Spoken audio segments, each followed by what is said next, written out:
नमस्कार, मैं कमलेश कबीर आपका एक बार फिर स्वागत करता हूं इस नए एपिसोड में। आज के इस एपिसोड में हम बात करेंगे इलेक्टोरल बॉन्ड की। आपको पता होगा एसबीआई बैंक को सुप्रीम कोर्ट की फटकार के बाद में, क्योंकि एसबीआई बैंक ने 30 जून तक का समय मांगा था कि उनको 30 जून तक का समय दिया जाए। क्यों दिया जाए उसके पीछे की वजह भी हम थोड़ा सा समझ लेते हैं। उसकी वजह यह थी कि एसबीआई का कहना है कि जो भी देश भर में 29 ब्रांचें जहां पे इलेक्टोरल बॉन्ड बेचे जाते हैं या उसको जो है वो इनक्वेस्ट किया कराया जाता है, उन ब्रांचेज में किसी भी व्यक्ति, चाहे वो पर्सनल व्यक्ति हो चाहे कोई कंपनी हो, जिसके द्वारा इलेक्टोरल बॉन्ड खरीदे जाते हैं, तो उनकी गोपनीयता रखी जाती है। मतलब उनके एक केवाईसी तो भराई जाती है, लेकिन जो इलेक्टोरल बॉन्ड होता है उस पर एक सीरियल नंबर दिया जाता है। इसके अलावा कोई जानकारी नहीं होती है। और जिस संबंधित पार्टी को वो डोनेट करना होता है, उस संबंधित पार्टी को वो चला जाता है। उसके बाद में वो पार्टी उसको इन्क्वेस्ट कराती है, तो वो सीरियल नंबर्स के साथ में। तो इसमें जिसने इलेक्टोरल बॉन्ड खरीदे हैं और जिस पार्टी ने इलेक्टोरल बॉन्ड जो है वो इन्क्वेस्ट कराए गए हैं, उनका मिलान कराया जाएगा, इसलिए उनको वक्त लगेगा। और इसलिए उनको 30 जून तक का वक्त चाहिए था। लेकिन जब सुप्रीम कोर्ट इस पे सख्त हो गया, तो उन्होंने बोला कि इससे हमें कोई मतलब नहीं है। आप जो डेटा आपके पास है वो डेटा आप सार्वजनिक करिए। और चुनाव आयोग को हिदायत दी थी कि 15 मार्च तक इस डेटा को अपलोड कर दिया जाए। लेकिन इस 327 पेज की एक एक्सेल फाइल को चुनाव आयोग ने कल, यानी कि 14 मार्च को ही अपलोड कर दिया। और उसके बाद में किसी भी पार्टी का, चाहे वो कांग्रेस पार्टी हो, चाहे टीएमसी हो, चाहे भारतीय जनता पार्टी, क्योंकि जब तक ये डेटा सार्वजनिक नहीं किया गया था, ये एक दूसरे के ऊपर आरोप लगा रहे थे। लेकिन कल आपने देखा होगा, जब से ये लिस्ट जो है वो चुनाव आयोग ने अपनी वेबसाइट पे डाली है, उसके बाद में जैसे सभी पार्टियों को सामसा सूंघ गया है। आपने किसी का कोई स्टेटमेंट या कोई प्रेस कॉन्फ्रेंस आपने नहीं देखी होगी। आरोप प्रत्यारोप एक दूसरे के ऊपर बहुत लगाते हैं, लेकिन उसके बाद में इन्होंने जो है किसी भी पार्टी ने अभी तक मुंह नहीं खोला है। अब बड़ी मजे की बात यह है कि जब इस पूरी लिस्ट की हम स्टडी करते हैं, इस पे रिसर्च करते हैं, तो कौन सी चीजें और कौन सी बातें जो हैं वो हमारे सामने आती है। तो सबसे बड़ी बात यह है कि इस लिस्ट में कंपनियों के अलावा कुछ जो है वो इंडिविजुअल नाम भी है। अब आप समझोगे कि इंडिविजुअल नाम कैसे। तो कंपनियों की अगर हम बात करें, जैसे बजाज फाइनेंस हो गई, ऑटोमोबाइल्स हो गया, भारतीय एयरटेल हो गया। इसके अलावा भी हम बहुत सारी इंफ्रास्ट्रक्चर की जो कंपनियां हैं, चाहे जो वो जेके सीमेंट हो गई, तो ये तमाम तरह की जो कंपनियां हैं इन्होंने बॉन्ड खरीदे हैं। और पर्सनल अगर हम इंडिविजुअल की बात करें, तो लक्ष्मी निवास मित्तल, राहुल भाटिया, ऐसे ही जो है वो और भी बहुत सारे नाम जो मैंने इसमें निकाले हैं। M S N S Mohanty है। इसके अलावा जो है वो एक लक्ष्मीदास मर्चेंट के नाम से है, राजेश एम अग्रवाल है, किरण मजूमदार है। ऐसे बहुत सारे नाम जो है वो आपको इस लिस्ट में देखने को मिल जाएगा जब आप इस लिस्ट को ओपन करेंगे और इसको देखेंगे। लेकिन अब बात करते हैं जो हमेशा हमारे जो दिमाग में जो शंका पैदा करते हैं, उन सवालों की अगर हम बात करें, तो सबसे बड़ा जो नाम आता है वो ये आता है, सॉरी, सबसे बड़ा सवाल ये आता है, क्या इस लिस्ट में ऐसे कोई व्यक्ति या ऐसा कोई नाम है जिसके ऊपर ईडी के छापे पड़े हो, और ईडी के छापे पड़ने के बाद में उसने जो है वो चुनावी इलेक्टोरल बॉन्ड जो है वो खरीदे हो या चुनावी चंदा दिया हो। तो ऐसे भी जो है इस लिस्ट में आपको नाम देखने को मिल जाएंगे। अब जब हम बात करते हैं कि चुनावी चंदा, तो चुनावी चंदे में जो है ये तो तय माना जा रहा है कि सबसे ज्यादा जो चुनावी चंदा है वो भारतीय जनता पार्टी को दिया हुआ है। और भारतीय जनता पार्टी को, क्योंकि चुनावी चंदे की इसी लिस्ट को देखोगे, जिस लिस्ट की सुप्रीम कोर्ट बात कर रहा था 2019 से लेके टिल डेट, जिसके हम बात करें जनवरी तक की, जनवरी 2024, या इसकी हम बात करें कि 2024 तक जो चुनावी चंदे के लिए जो इलेक्टोरल बॉन्ड खरीदे गए थे, तो उसमें एक पैटर्न जो है वो समझ में जरूर आता है। और वो पैटर्न ये है कि जिस स्टेट में या नेशनल लेवल पे जब चुनाव हुए हैं, तो उस वक्त सबसे ज्यादा चुनावी जो इलेक्टोरल बॉन्ड है वो खरीदे गए। मतलब अगर वेस्ट बंगाल में चुनाव हुए हैं, तो वहां पे सबसे ज्यादा वहां की जो कंपनियां हैं, उन कंपनियों ने या वहां के किसी इंडिविजुअल बंदे ने जो है वो इलेक्टोरल बॉन्ड खरीदे हैं। ठीक ऐसे ही तेलंगाना में भी पैटर्न वही है। आप केरला में जाओगे तो वहां पे भी आपको पैटर्न यही मिलेगा। और आप छत्तीसगढ़, पंजाब, हरियाणा, राजस्थान, किसी भी स्टेट में जाओगे, तो जब इलेक्शन हुआ है तो उसी वक्त जो है वो इलेक्टोरल बॉन्ड खरीदे गए। अब जाहिर सी बात है कि भारतीय जनता पार्टी जो है इनमें सबसे ज्यादा स्टेट में है और केंद्र में भी है। इसलिए भारतीय जनता पार्टी को इसमें सबसे ज्यादा इलेक्टोरल बॉन्ड मिले हैं, ये कहना जो है वो बिल्कुल गलत नहीं होगा। और जब जहां इंक्वेस्ट कराने की बात आते हैं, तो आपको थोड़ा सा इस लिस्ट में एक अचंभा जरूर मिलेगा, जो कि मैंने इसमें पूरे रिसर्च में जो निकाला है वो ये निकाला है कि जो इन्क्वेस्ट जो इलेक्टोरल बॉन्ड कराए गए थे, एक तो होता है कि किसी पर्टिकुलर व्यक्ति ने या किसी कंपनी ने इलेक्टोरल बॉन्ड खरीदे और फिर उसको जो है वो संबंधित पार्टी को उसने दे दिए। तो जब इन्क्वेस्ट कराया जाता है, क्योंकि इन्क्वेस्ट कराने के लिए जो होता है, एसबीआई का जो टाइम लाइन जो है वो है 15 दिन के अंदर अंदर उसको इन्क्वेस्ट कराया जा सकता है, वरना वो अपने आप ही सप्ताह जो है वो निरस्त हो जाएगा। और उसकी जो कैपिंग रखी गई वो रखी गई 1 करोड़, क्योंकि जिसको हम कहें कि 1000 रुपए से लेके या 10,000 रुपए से लेके 1 करोड़, 1 करोड़ जो है वो लास्ट उसकी कैपिंग है कि 1 करोड़ तक का आप चुनावी चंदे का लिए इलेक्ट्रोल बॉन्ड खरीद सकते हो, इससे ऊपर नहीं खरीद सकते। तो ऐसी स्थिति में भारतीय जनता पार्टी को, जो मैंने डेटा निकाला, भारतीय जनता पार्टी ने इस 2019 से लेके 2024 की जो समयावधि है, इसमें 8,633 बार इंक्वेस्ट कराया है। मतलब 8,633 जो इलेक्टोरल बॉन्ड है, उनको भारतीय जनता पार्टी ने कैश इन हैंड, या इसको हम कहें कि अपनी पार्टी के खाते में लिया है। इसके बाद में अब आपको लग रहा होगा कि दूसरा नंबर जो है वो इंडियन नेशनल कांग्रेस का आएगा, लेकिन इसमें चौंकाने वाला आंकड़ा ये था कि इसमें दूसरे नंबर पे जो पार्टी है वो है टीएमसी पार्टी। और टीएमसी पार्टी ने 3305 बार, मतलब 3305 टाइम्स जो है वो इलेक्टोरल बॉन्ड इन्क्वेस्ट कराए हैं। इसके मुकाबले कांग्रेस पार्टी, जो बार बार ये कहती है कि हमारे पास पैसा नहीं है, आप हमें चंदा दीजिए, उस पार्टी की स्थिति यह है कि वो पार्टी तीसरे नंबर पे पहुंच गई है। कुल जो है वो 3146 बार, 3146 टाइम्स जो है इलेक्टोरल बॉन्ड को इन्क्वेस्ट करवाया है कांग्रेस पार्टी ने। अब आप ये समझोगे कि इसमें जो है वो अचंबा कैसे है, तो सबसे बड़ी बात यह है कि जहां कांग्रेस पार्टी एक नेशनल पार्टी है और उसकी अलग अलग स्टेट में सरकार भी है, वो खुद जो है वो सत्ता में भी रही है। आपने देखा होगा, यूपीए 1 यूपीए 2 कंटिन्यू किया उन्होंने 2014 तक।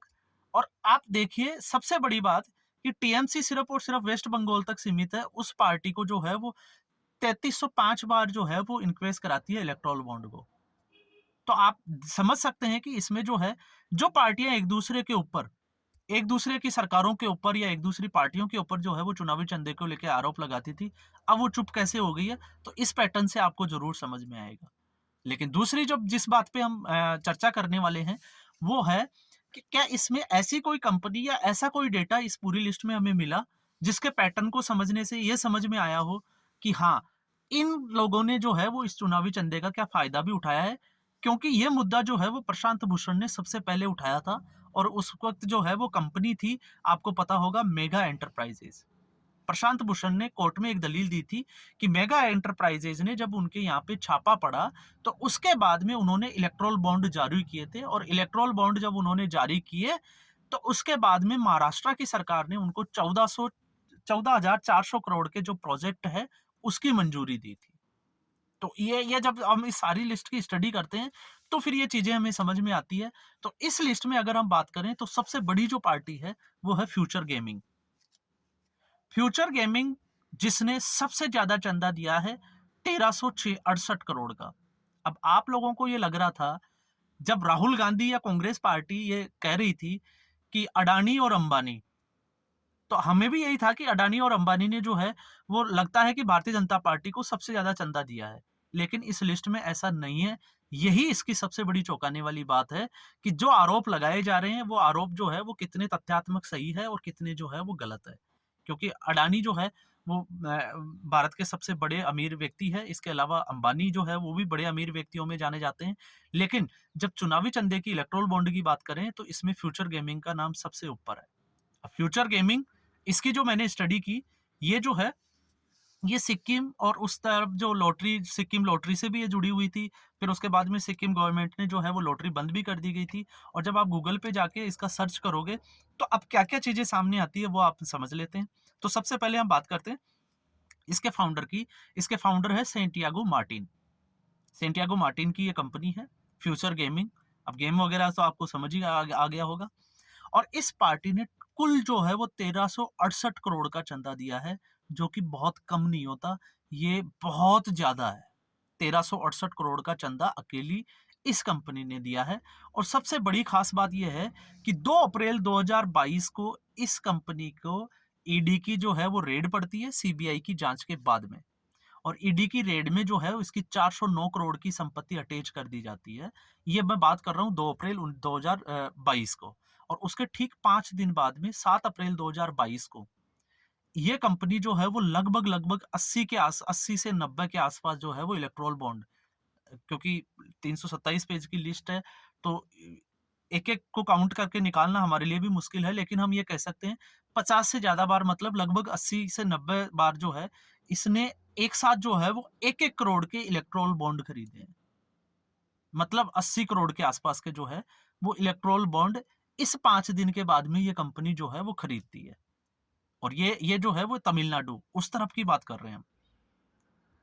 और अब इसमें, अब आप एक चीज देखिएगा, इसका पैटर्न को हम समझ लेते हैं, क्योंकि अब इसमें एक नई चीज ये आ जाती है कि जो एसबीआई ये कह रहा था कि इसमें ये पता करना जो है वो बड़ा मुश्किल है कि ये पैसा जो है वो किस पार्टी ने, जिस व्यक्ति ने दिया, इस उस पैसे को किस पार्टी ने इनकेस किया। लेकिन इसमें एक पैटर्न जरूर हम समझ सकते हैं।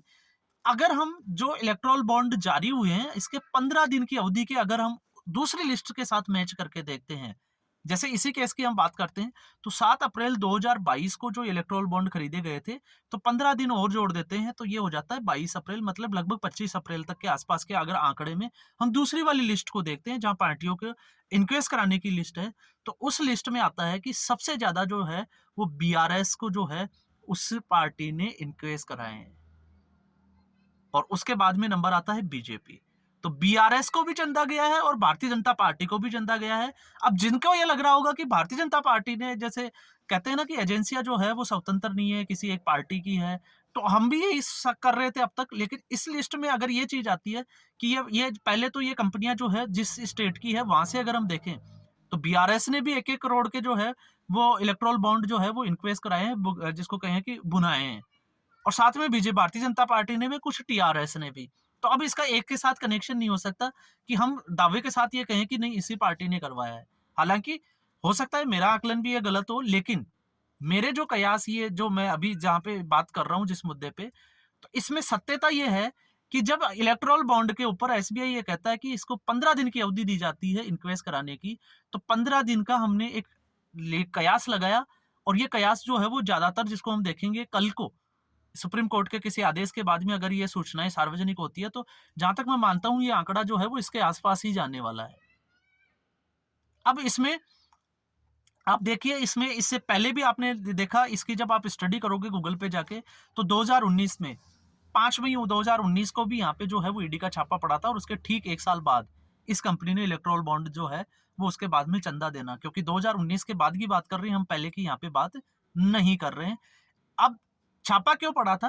क्योंकि लॉटरी बंद करने के बाद में वहां पे जो है इनकी रेट को ऊपर नीचे करके और धोखाधड़ी के बहुत सारे मामले जो आए थे, और ये सारे जो मामले हैं, अब आपको लगा होगा कि ये भारतीय जनता पार्टी के समय में हुए थे, इसलिए शायद भारतीय जनता पार्टी से आप कनेक्शन को ढूंढ रहे हैं। तो मैं आपको बता देता हूँ, 1 अप्रैल 2009 से लेके अगस्त 2010 के बीच में ये जो घपला हुआ था, ये यूपीए 2 की सरकार जब थी तब की ये बातचीत चल रही है, और उसके बाद में जो है वो नेशनल लेवल पे जो है वो चुनाव भी हुए थे। तो सबसे बड़ी जो कंपनी थी वो थी फ्यूचर गेमिंग कंपनी। इसके बाद में आता है, बार बार जिस कंपनी का नाम आता है वो है मेगा इलेक्ट्रिकल्स। और मेगा इलेक्ट्रिकल्स जिसकी हमने अभी बात की थी कि प्रशांत भूषण ने ये जो है वो मुद्दा उठाया था, आप जाके चेक कर सकते हैं। और इसमें भी जो है वो लगभग इसको अगर हम देखें, तो 11 अप्रैल 2019 को लगभग इसने 100 करोड़ के, मतलब लगभग 100 इलेक्ट्रोल बॉन्ड जो है 1-1 करोड़ के इस कंपनी ने खरीदे थे। और जब इस कंपनी ने खरीदे, उसके बाद में ही इस कंपनी को जो है वो महाराष्ट्र में, आपको मैंने पहले ही बता दिया था कि इसको जो है वो एक बहुत बड़ा प्रोजेक्ट मिला था 14,400 करोड़ का। इसके अलावा शिरडी साई इलेक्ट्रिक्स जो है उसकी हम बात कर लेते हैं। इसने भी जो है वो 40 करोड़ का चंदा जो है दिया है, इलेक्ट्रोल बॉन्ड खरीदे हैं 1-1 करोड़ के। और ये कंपनी भी जो है वो तेलंगाना और आंध्र प्रदेश से बिलोंग करती है। तो जिस स्टेट से ये आती है वहां पे भी ये चंदा दिया गया है। और इसमें जब हम हल्दिया गैस लिमिटेड की बात करते हैं, क्योंकि हल्दिया गैस लिमिटेड जो है वो वेस्ट बंगाल की कंपनी आती है, और इसने जो इलेक्ट्रोल बॉन्ड खरीदे उसकी टाइमिंग को अगर आप परफेक्टली मैच करोगे, तो आप पाओगे कि उस वक्त जो है वो वेस्ट बंगाल में चुनाव होने वाले थे। तो इस कंपनी ने 10 जनवरी 2024 यहाँ पे 50 जो इलेक्ट्रोल बॉन्ड खरीदे हैं वो 1-1 करोड़ के। और इसके बाद में अगर इसके पैटर्न को हम समझते हैं तो पैटर्न ये समझ में आता है, जैसे 10 जनवरी 2024 इस साल की अगर हम बात करते हैं, जो मैंने इसमें आंकड़ा निकाला, तो 10 जनवरी से आप सोच रहे होंगे कि 15 दिन इन्क्वेस्ट कराने के मिलते हैं, तो 25 जनवरी के आसपास तक की इनके पास डेट होती है। लेकिन इसी अवधि में 19 जनवरी को बीजेपी जो है वो 50 इलेक्टोरल बॉन्ड को इन्क्वेस्ट कराती है। तो अब आप अंदाजा लगा सकते हैं। हम इसको परफेक्टली नहीं कह सकते। क्यों नहीं कह सकते? क्योंकि वो जानकारी अभी सार्वजनिक नहीं की गई है यूनिक और सीरियल नंबर से, कि कौन से बंदे का जो पैसा था वो किस पार्टी को गया है। लेकिन अंदाजा हम जो लगा रहे हैं वो परफेक्टली इसलिए कह रहे हैं क्योंकि इस अंदाजे में खुद एसबीआई ने सुप्रीम कोर्ट में ये जानकारी रखी थी कि 15 दिन का समय मिलता है। तो इस अवधि में अगर हम दूसरी लिस्ट पे जाते हैं इंक्वेस्ट कराने वाली में, तो फिर वहां पे भारतीय जनता पार्टी का 19 जनवरी को 50 इलेक्टोरल बॉन्ड, मतलब लगभग 50 करोड़ अपने खाते में ले लेती है। तो यहाँ से सीधी सीधी बातें जो है वो समझ में आती है। ये तो हुई कंपनियों की बात। अब हम आते हैं पर्सनल जो है व्यक्ति की, अगर विशेष की बात करें कि क्या कोई व्यक्ति विशेष भी करोड़ों का चंदा दे सकता है, तो इसमें है एमएस मोहंती। और एमएस मोहंती ने जो है इस अवधि में, जो अवधि जो सुप्रीम कोर्ट ने जो एसबीआई से डेटा मांगा था, वहां पे 45 बॉन्ड, और हर बॉन्ड जो है वो 1 करोड़ का खरीदा था। लगभग 45 करोड़ का जो है वो चंदा इन पार्टियों को दिया है। इसके अलावा लक्ष्मी निवास मित्तल स्टील किंग के नाम से जाने जाते हैं, बहुत पैसे वाले हैं। इन्होंने भी जो है वो 35 करोड़ के, मतलब 1-1 करोड़ के 35 इलेक्ट्रोल बॉन्ड खरीदे थे। इसके अलावा ये आ गया लक्ष्मीदास मर्चेंट। इन्होंने जो है वो 25 इलेक्ट्रोल बॉन्ड खरीदे, जो जिनकी भी जो है लिमिट, जिसको हम कैपिंग की बात करें, वो 1-1 करोड़ के इलेक्ट्रोल बॉन्ड थे। और सबसे बड़ा आता है राहुल भाटिया, जिसकी हम बात करें, उसने भी जो है, ये नाम इसलिए चौंकाता है क्योंकि इंडिगो का नाम आपने सुना होगा, और इंडिगो का एक मैटर भी हो गया था। अगर आप नजर डालोगे, आप गूगल पे जाके सर्च करोगे, तो आपके सामने सारी लिस्ट आ जाएगी। अगर हम उस पर बात करेंगे तो थोड़ा ये वीडियो बड़ा हो जाएगा। इन्होंने भी 19 जो है इलेक्ट्रोल बॉन्ड 1-1 करोड़ के खरीदे। इसके अलावा 10 इलेक्ट्रोल बॉन्ड जो है वो 10-10 लाख के खरीदे हुए हैं। तो अब आप अंदाजा लगा सकते हैं कि 19 करोड़ एक हो गया, और 10 लाख के हिसाब से 10 जो है वो, आप अंदाजा लगाइए, 1 करोड़, लगभग 20 करोड़ का चंदा इस व्यक्ति ने भी दिया है। राजेश एम अग्रवाल की बात करें तो 15 इलेक्ट्रोल बॉन्ड जो है इन्होंने 1-1 करोड़ के खरीदे हैं, 1 लाख के 15 इलेक्ट्रोल बॉन्ड खरीदे हैं, और 10 लाख के जो है वो 2 इलेक्ट्रोल बॉन्ड खरीदे हैं। तो लगभग जो है वो आप अंदाजा लगा सकते हैं। इसके अलावा एक व्यक्ति का नाम मैंने और निकालने की कोशिश की, किरण मजूमदार, जिन्होंने लगभग 6 करोड़ रुपए का जो है इन पार्टियों को चंदा दिया है। तो कहीं ना कहीं ये तो हम देखते हैं कि कोई भी व्यक्ति हो चाहे कोई कंपनी हो, तो अगर वो चंदा देती है तो वो अपना हित भी देखती है। और गवर्नमेंट की अगर हम बात करें, सत्ता पक्ष हो चाहे विपक्ष हो, तो पार्टियां जो है वो भी चंदे से ही चलती है। लेकिन अब आपको चुनावी खेल समझ में आ गया होगा कि ये जो चंदा है वो सभी पार्टियों को मिला है, किसी को कम तो किसी को ज्यादा। और एडवांटेज हमेशा होता है कि जो केंद्र में जो सरकार है उसको सबसे बड़ा जो है वो चंदा मिलेगा। और इसमें भी यही था कि लगभग 10,000 करोड़ के ऊपर जो है वो चंदा भारतीय जनता पार्टी को मिला है। और आप अंदाजा भी लगा सकते हैं, जो आंकड़ा मैंने रखा था कि 8,633 बार उन्होंने जो है वो इलेक्ट्रोल बॉन्ड इन्वेस्ट कराए हैं। कांग्रेस की समस्या यह है कि 2014 के बाद में इसकी रेपुटेशन की बात करें, या ये पार्टी का ग्राफ लगातार नीचे जा रहा है, इसलिए हम उम्मीद लगा सकते थे कि इसको चंदा जो है वो कम ही मिलेगा। लेकिन इसमें जो चौंकाने वाला नाम था वो टीएमसी का था, कि टीएमसी जो है वो कांग्रेस से आगे निकल जाए, और वो भी एक क्षेत्रीय दल। तो अब आप सोच सकते हो कि स्थिति जो है वो क्या बनी हुई है। अब जहां तक मैं मानता हूं कि इस लिस्ट के बाद में जिसमें हमने डिस्कस किया, आपको समझ में आ गया होगा कि इस चुनावी चंदे का जो है वो खेल क्या है। और अब इससे लगता है कि सुप्रीम कोर्ट की ये जो फैसला था, ये वाकई में कुछ हद तक जो है वो बिल्कुल सही है, कि इस चंदे की जो रकम है जिस पार्टियों को ये गया है उसको सार्वजनिक करना चाहिए। हालांकि दावे के साथ किस व्यक्ति ने किस पार्टी को दिया है, ये थोड़ा सा कहना अभी इसमें अभी तक भी मुश्किल है, क्योंकि उसी अवधि में दूसरी जगह पे दूसरे स्टेट में, क्योंकि जिस वक्त जैसे मान लीजिए तमिलनाडु की किसी कंपनी ने इलेक्ट्रोल बॉन्ड खरीदा है, तो उस वक्त पंजाब या किसी और स्टेट की भी अगर हम बात करें, तो वहां पे भी किसी पार्टी ने जो है वो इनक्वेस्ट जरूर करवाया है। तो इसलिए ये थोड़ा सा जो है एक डाउट रहता है। नहीं तो इस लिस्ट को समझना जो है वो बहुत बड़ा मुश्किल नहीं है, क्योंकि आप जो है वो मिलान कर सकते हैं, दोनों लिस्ट को देख सकते हैं। 15 दिन का जब इलेक्ट्रोल बॉन्ड सबसे ज्यादा जारी हुए हैं, जैसे मैंने फ्यूचर गेमिंग की बात की, मेगा इसकी इलेक्ट्रिक्स की बात की, तो आप उस अवधि के बाद में 15 दिन का आप चेक करोगे तो आपको एक अंदाजा जरूर लग जाएगा कि किस पार्टी ने सबसे ज्यादा इलेक्ट्रोल बॉन्ड जो है वो इनकेस कराए हैं। तो ये सारा जो था, ये था आपका, जिसको हम कहें कि बहुत दिनों से चर्चा चल रही थी, इलेक्ट्रोल बॉन्ड। और ये भी लग रहा था कि जब इसकी लिस्ट आ जाएगी तो हो सकता है इसमें बहुत बड़ा हंगामा होगा। लेकिन कल जब इसको सुप्रीम कोर्ट के आदेश के बाद में इसको डाल दिया गया, तो उसके बाद में हमने देखा कि इस पे कोई हंगामा जो है वो अभी तक हमें देखने को नहीं मिला है। तो ये था आज का हमारा वीडियो जिसमें हमने इलेक्ट्रोल बॉन्ड की बात की। उम्मीद करूँगा मेरा ये जो रिसर्च है, मैंने जो ये जानकारी जुटाई है, आपको पसंद ज़रूर आई होगी। पसंद आई तो आप इसको लाइक करें, चैनल को वीडियो को लाइक करें, शेयर ज़रूर करें और साथ में इस चैनल को सब्सक्राइब करें। धन्यवाद।